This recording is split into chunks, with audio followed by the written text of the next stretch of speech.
Continuemos con la historia de los amigos de Dios, mal llamados cátaros.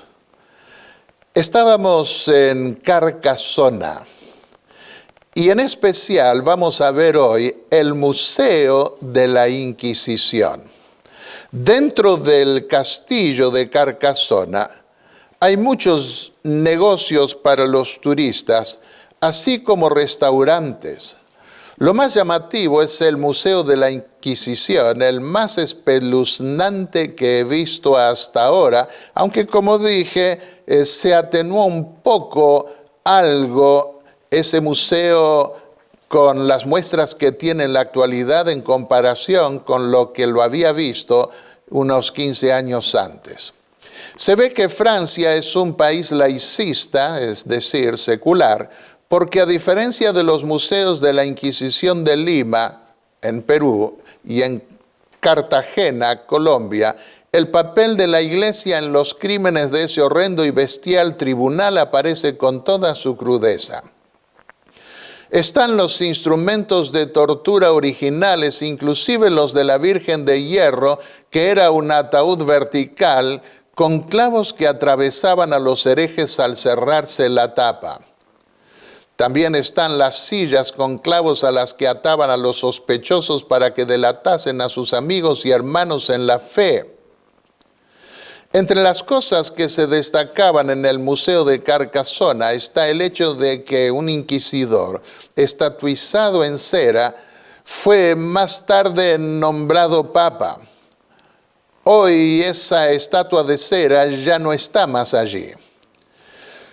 Hizo bautizar a un judío bajo tortura, ese inquisidor, y condenó a quienes se negaron a jurar porque creían que contravenía las claras indicaciones del Evangelio, y no tuvo reparos en recurrir al engaño y la mentira para descubrir y condenar a los herejes.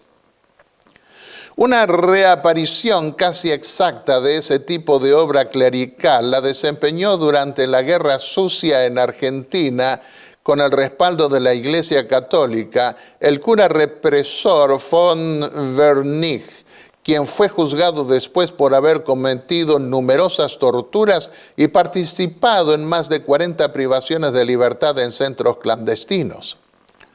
Fue Jacques Fournier quien iba a adoptar más tarde como papa el nombre de Benedicto XII, el que iba a ejercer su oficio como inquisidor al condenar a morir quemado vivo en la hoguera a Pedro Autier, un predicador albigense, frente a la catedral de San Esteban en Tolosa. Como último deseo, este predicador cátaro pidió en alta voz, sin éxito, que le dejase predicar a la inmensa multitud. Si tan solo quisieran escuchar, creía Autier, aceptarían su mensaje.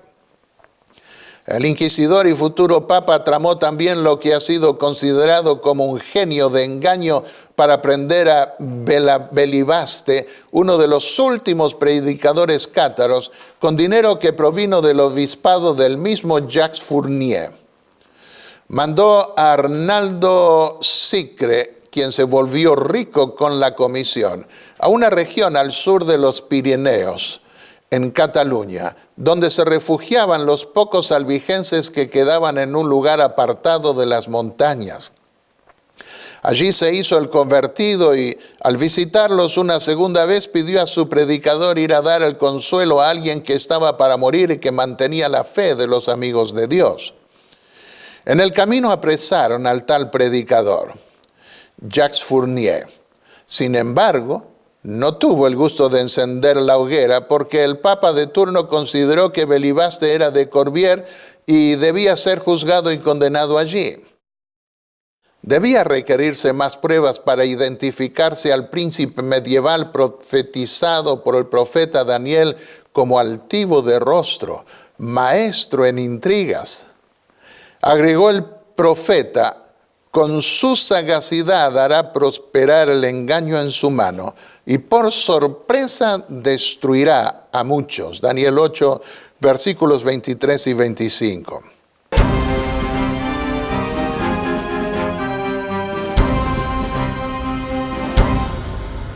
Durante todos los 1200 años de historia medieval, hechos como estos se multiplican casi hasta el infinito, revelando el carácter y naturaleza de tan colosal autoridad.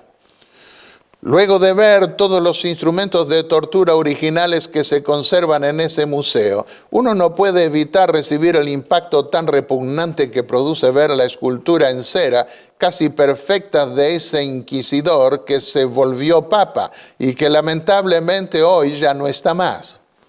La identificación de las dos instituciones, la inquisitorial y la papal, con las crueldades que los involucraron, es inevitable. ¿Podrá el actual Papa emérito, Santo Padre Benedicto XVI, olvidarse de tan noble predecesor en la Santa Sede que lo antecedió en el nombre que adoptó? ¿No lo habrá tenido en cuenta cuando eligió tan magnánime título para ser el vicario de Cristo ante los millones de católicos sobre los que pretende ser su cabeza? Tienen en ese museo, también en cera, a jóvenes mujeres siendo maltratadas en las mazmorras por frailes o monjes inquisidores con precisiones históricas. Al final aparecía en realidad, cuando visité por primera vez ese museo, un cuaderno grande con una virome o bolígrafo para que los que veían el museo diesen su impresión. De las decenas de páginas leí algunas de las últimas 2 en esa época. Agradecían por no haberles tocado vivir en esa época y expresaban su consternación por lo que fue entonces, diciendo claramente que no podían entender cómo semejante brutalidad pudo llevarse a cabo alguna vez. Yo escribí en francés una pregunta que firmé al final. ¿Qué es lo que no debía haber hecho el papado romano para evitar ser considerado el anticristo anunciado por la Biblia? Otro famoso inquisidor que fue nombrado papa fue Fabio Chigi, inquisidor de Malta, quien adoptó el nombre de Alejandro VII. Para cerrar esta nota sobre el Museo de la Inquisición en Carcasona, convengamos en que el Santo Oficio de la Inquisición fue creado por el papado y debió imponerse contra la reacción humanitaria no solo de las autoridades civiles, sino también de algunas autoridades eclesiásticas que tampoco podían entender tan bestial instrumento de extorsión dentro de lo que pretendía ser el cristianismo. No olvidemos que Inocencio III fue el papa que ideó y habilitó el Santo Oficio de la Inquisición y la comisionó a 2 órdenes mendicantes que se organizaron bajo su mandato para tal fin, las órdenes de los dominicos y de los franciscanos. Inocencio III determinó también, poco después, que le había sido conferido no solo la Iglesia Universal, sino también el mundo para gobernar. Fue este papa quien comenzó una campaña legal de difamación y exterminio de los amigos de Dios o albigenses, y quien expresó sin escrúpulos que la Iglesia romana tiene autoridad para mentir y matar a los presuntos herejes.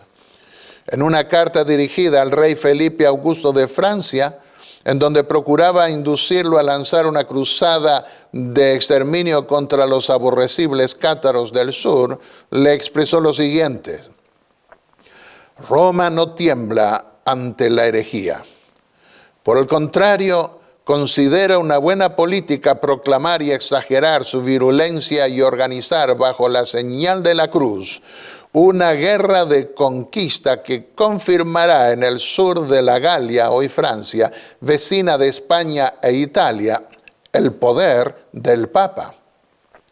Debe ser una buena oportunidad para la Iglesia verdadera heredera de la administración romana confirmar su importancia en la vida de los pueblos y sociedades.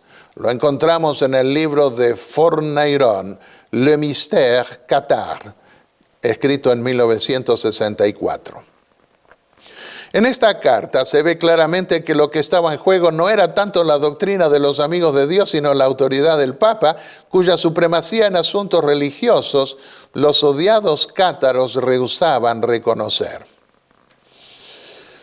Lo más curioso es que para negar que este mundo gobernado por el pontífice romano era malo, como lo afirmaban los amigos de Dios, el papado decidiese calumniar, matar y borrar del mapa a los que así creían, para que nadie se atreviera a volver a negar su visión milenial. Bajo tales enseñanzas, debía extrañarnos que para resolver el problema de la existencia del mal, los escolásticos monjes católicos, de entre los cuales sobresalió Tomás de Aquino, terminasen reafirmando en esencia que el mal no existe, sino que es ausencia de bien.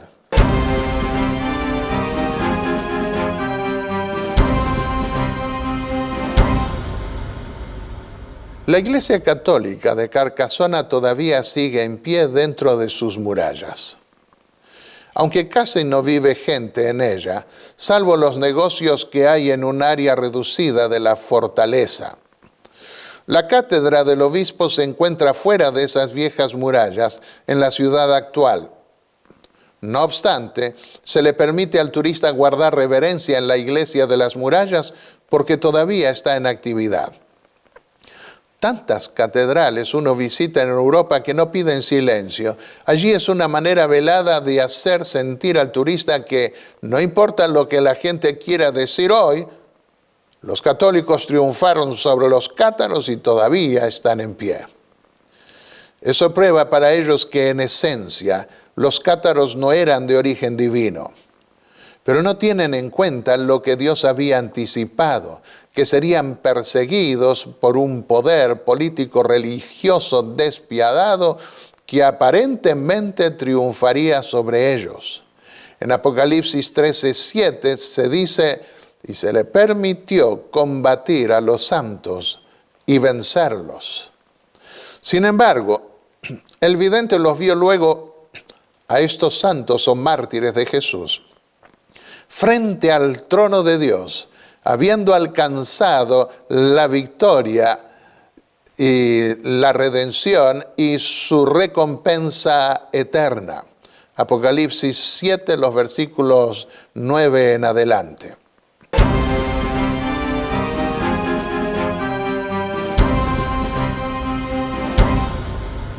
Vayamos ahora a la ciudad de Albi.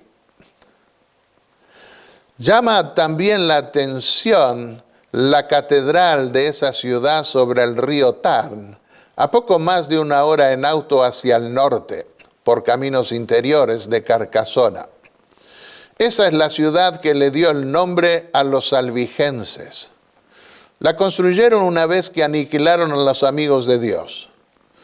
Les llevó más de 100 años construir tan ambiciosa mole de 1282 a 1392, bajo el argumento de que la fe hereje todavía se escondía en la comarca y a pesar de que un fraile opositor a tan abusivo proyecto lo negaba. Hay que reconocer que la Inquisición todavía estaba en operación en esa comarca. Esa catedral se levantó como un testimonio imponente para silenciar con su presencia provocativa toda voz disidente en las generaciones futuras. Era, como lo sugiere O'Shea, una manera de decir: sométanse o sean aplastados. La fe católica se había visto amenazada y su rugido de furia se materializó en esa montaña de ladrillo de 100 pies de alto por 300 de ancho, como un monumento al poder. Los cátaros creían contrariamente a lo que se los acusó, en una Biblia completa que incluía no solo el Nuevo Testamento, sino también el Antiguo Testamento. Junto a la falsa acusación de dualismo, se los acusó de creer que el Dios del Antiguo Testamento era malo, un presunto eco marcionista para los que conocen la historia eclesiástica. A diferencia del Dios bueno del Nuevo Testamento. También se los condenó por considerar como ridículas y mentirosas todas las escrituras, exceptuando los evangelios. Pero los escritos de los amigos de Dios prueban que creían que Dios era el autor de toda la Biblia. Además, la difundieron en una época en que el clero romano la escondía. Ningún texto cátaro afirma lo que dijeron sus difamadores. También se dijo de ellos que negaban que Jesús fuese el Hijo de Dios. Pero sus escritos están llenos de declaraciones que prueban lo contrario. Además de creer que Jesús era el Hijo de Dios, creían también en el Espíritu Santo y predicaban sobre la necesidad de recibirlo a pesar de que vivían en una época en donde el tema del Espíritu Santo no era muy llamativo. En otras palabras, los amigos de Dios o de Jesús o albigenses o buenos hombres o despectivamente llamados cátaros no eran arrianos. Creían en la existencia de las tres personas de la deidad. También los condenaron por presuntamente negar la encarnación de Jesús y su resurrección. Contrariamente, los manuscritos que se salvaron de la destrucción prueban que ellos creían en la encarnación, sufrimientos y muerte de Cristo, así como en su resurrección de entre los muertos.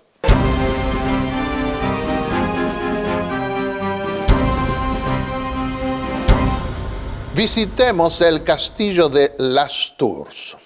15 kilómetros al norte de Carcassona hay una pequeña ciudad o pueblo llamado Las Tours. 3 altas fortalezas se encuentran allí, cada una con su torre. Juntas ellas forman un castillo notable conocido como Black Mountain o Monte Negro. Es sorprendente ver cómo los príncipes de Languedoc pudieron encontrar una montaña en la cual se podían refugiar, también protegida. Los cruzados no podían alcanzar las principales partes de este castillo con sus catapultas y sus sistemas de ataque medieval. Por esa razón, cuando Simón de Montfort, después de tomar Carcassona, vino a este lugar, después de mirar por unos momentos el castillo, se dio cuenta que le iba a dar mucho trabajo tomarlo y había todavía muchos otros castillos que tomar en el Languedoc. Así que él se fue hacia otro lugar. Y los amigos de Dios en ese valle que estaba formado, podían ver Carcassona y sin duda habrán visto las tropas de los cruzados cuando rodearon a Carcassona.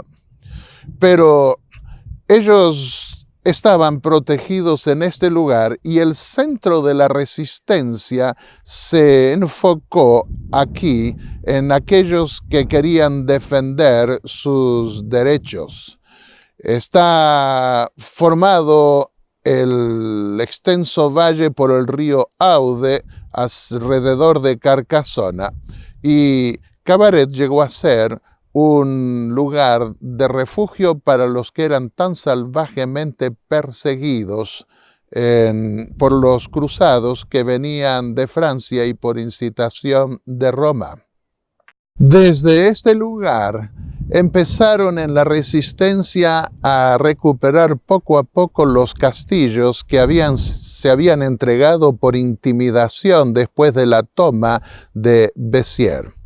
Simón de Montfort, al ver que no podía tomar este castillo, recurrió a sus más crueles tácticas para intimidar a los caballeros de Cabaret. En abril de 1210 tomó Bram, una pequeña población pobremente fortificada, justo después de 3 días de asedio, y juntó 100 personas de esa ciudad, les sacó los ojos, les cortó el labio superior y también les cortó las orejas y sus narices. Y entonces los envió a Cabaret a pie, caminando detrás de uno de ellos, a quien le dejó un ojo para poderlos conducir, tomados de la mano del que estaba delante. De manera que en esos 35 kilómetros a través de lugares escarpados, estos pobres hombres buscaron refugio y consolación en Cabaret, que ahora dejó de ser considerado un centro de amor galante para pasar a ser un centro de lamento. Los caballeros que debilitaron las tropas mediante emboscadas, las tropas de los cruzados, también encontraron en ese lugar atención, una vez que los cruzados volvieron a Francia. Esta crueldad se reveló también en las torturas infligidas a los presuntos herejes. Era el resultado de una doctrina pagana conocida como infierno eterno. Si Dios se proponía quemar a los malvados eternamente en el infierno, ¿por qué no comenzar ya ahora a perseguir y a torturar a los herejes, presuntos herejes, como ministros o representantes de Dios? Sin embargo, esta doctrina no se encuentra en la Biblia y distorsiona horrorosamente el carácter de Dios. Los malvados, según la Biblia, serán destruidas en un lago de fuego que no durará eternamente, sino que castigará a cada cual según haya sido su obra. Y no les dejará, dice la Biblia, ni rama ni raíz. No existirán más. Solo su castigo de no existencia durará para siempre.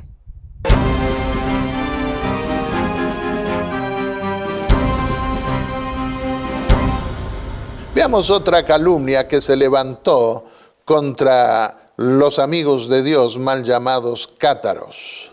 Tiene que ver con la acusación de que eran destructores de la familia. Miles y miles de amigos de Jesús fueron torturados y muertos como destructores de la familia. Como prueba, exponían a sus predicadores itinerantes por practicar el celibato y oponerse a la procreación de hijos. Pero los abigenses se caracterizaron por tener muchos hijos. De hecho, llegaron a constituir por lo menos 1 millón de fieles por toda Europa. Algunos piensan que hasta en 2 millones. Si terminaron considerando el celibato y la virginidad como superior fue porque en una época intolerante como la que les tocó vivir, aceptaron las declaraciones del apóstol Pablo en relación con el matrimonio, que se encuentran en la primera carta a los Corintios, el capítulo 7, los versículos 34 y hasta el 38. No impusieron el celibato, sino que lo recomendaron solo para los predicadores del Evangelio, quienes vivían en una pobreza absoluta. Difícilmente hubiesen podido los predicadores mal llamados cátaros mantener una familia en las condiciones adversas de su época. Si se tiene en cuenta que la Inquisición borró del mapa ese más de 1 millón de personas en masacres espantosas de largo alcance, bajo pretexto de que destruían la familia, se hace realmente difícil concebir la seriedad de tal acusación. Más aún cuando tenemos en cuenta que el papado acababa de obligar a muchos sacerdotes casados a separarse de sus mujeres, exigiendo el celibato obligatorio para el ministerio y lanzando cruzadas armadas con el propósito de aplastar a los muchos religiosos que no querían abandonar sus esposas y familias. Esta acusación contra los amigos de Dios fue constantemente repetida durante el siglo XIX por los historiadores, tanto católicos como protestantes, en su esfuerzo por vincularlos con el dualismo antiguo y como consecuencia ni se preocuparon por entender el papel que jugó la mujer llamada despectivamente cátara. Mientras que en esos siglos de oscurantismo, las mujeres eran consideradas como fuentes de corrupción y carnalidad, las mujeres albigenses introdujeron una revolución matriarcal. Ellas raramente viajaban para predicar, pero establecían grupos de hogares para las hijas y viudas. Las niñas eran educadas en esos hogares para salir al mundo, casarse y criar niños que iban a llegar a ser también creyentes en la fe de sus madres. Siendo que los calumniados como cátaros no tenían iglesias, los hogares que tales mujeres de Dios administraban se transformaban en el centro del culto que dirigían esas madres y a donde solían venir los predicadores de las ciudades. Es obvio que el tremendo éxito y crecimiento de los amigos de Dios se debió a ese culto del hogar que se ampliaba hasta incluir otros hogares que encontraban en tales encuentros verdadera fortaleza y solaz espiritual.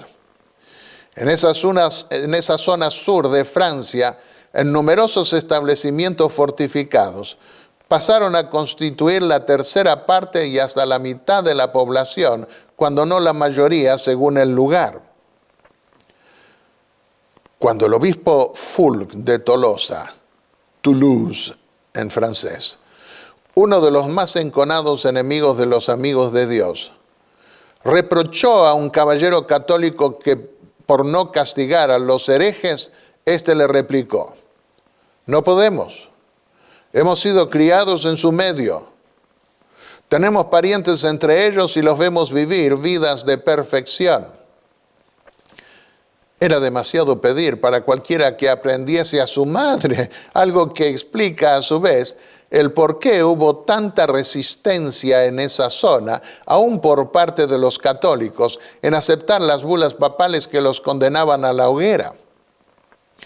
Así, las mujeres que el catolicismo había degradado en esa época como fuentes de corrupción, llegaron a poseer entre los amigos de Dios un lugar honorable en la sociedad del Languedoc. Los hogares que ellas administraban mantenían las puertas abiertas a todo el mundo, dándoles la bienvenida para escuchar la palabra de Dios. Esos hogares no se transformaban en monasterios, sino en centros de labor, tanto manual como espiritual. También, a diferencia del norte de Francia, donde toda la herencia pasaba al hijo mayor, entre los amigos de Dios del Languedoc se dio un sistema de partición de la herencia equitativo entre los hijos y en donde las mujeres podían gozar de cierta independencia que no hubieran podido tener en las demás comunidades europeas. Mujeres nobles fundaban, mantenían y conducían hogares cátaros. En la siguiente parte de esta serie vamos a estudiar, vamos a ver qué fue lo que ocurrió en la ciudad o castillo de Minerva. Prestemos atención a esta historia tan interesante y de la que lamentablemente se conoce tan poco, porque tiene mucho valor para hoy.